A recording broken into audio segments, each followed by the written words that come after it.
আজ প্রায় 2 যুগ পরে বগুড়ায় এসে অত্যন্ত ভালো লাগছে।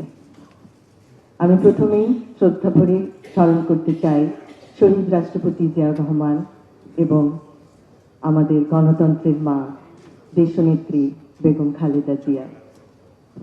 তাদের স্মৃতির প্রতি শ্রদ্ধা জানিয়ে আমি আমার বক্তব্য শুরু করতে চাই। ধন্যবাদ জানাতে চাই সিএসএফ চাইল্ড সাইড ফাউন্ডেশন গ্লোবালের সকল সদস্যকে, যাদের অক্লান্ত পরিশ্রমে আজ বিভিন্ন শিশু কিশোররা তাদের প্রকৃত চিকিৎসা অর্জন করে সুযোগ্য নাগরিক হিসেবে নিজেদেরকে গড়ে তুলতে পারছে। আমরা একটা প্রজেক্ট দেখলাম, শিশু স্বর্গ, সত্যি অভাবনীয়।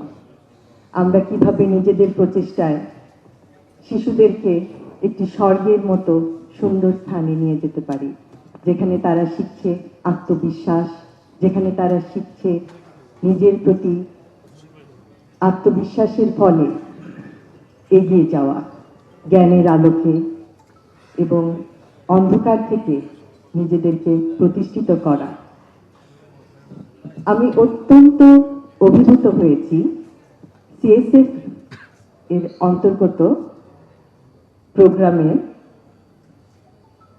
দুইজন যে বক্তব্য রাখলেন এবং একজন বললেন তিনি কবিতা লেখেন, তিনি আইটি সেক্টরেও কাজ করছেন।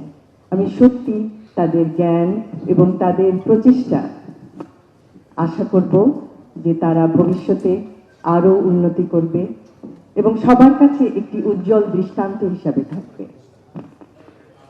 আমরা বিশ্বাস করি যে শিশুরাই জাতির ভবিষ্যৎ। আজকের শিশু হবে আগামী দিনের দেশ গড়ার মহান সৈনিক। এবং আমাদের যে পরিকল্পনা আছে, আমাদের রাজনীতি সুষ্ঠু পরিকল্পনার রাজনীতি।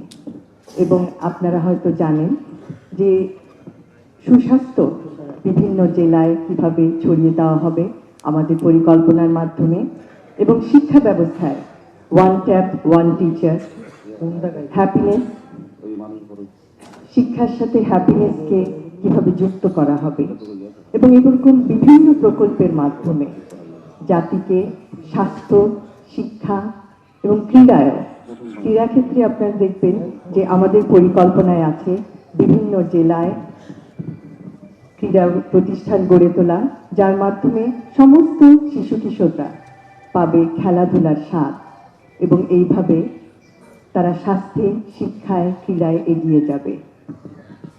আমি আবারও সিএসএফ গ্লোবালকে অত্যন্ত আন্তরিকভাবে ধন্যবাদ জানাচ্ছি আমাদেরকে এখানে আজকে আমন্ত্রিত করে আনার জন্য, এবং এই প্রতিষ্ঠানের উত্তরোত্তর উন্নতি কামনা করছি এবং সকল ভাই বোনেরা যারা এই প্রতিষ্ঠানের সাথে যুক্ত তাদের উজ্জ্বল ভবিষ্যৎ কামনা করে আমার বক্তব্য এখানেই শেষ করছি। সকলকে ধন্যবাদ। আল্লাহ হাফেজ।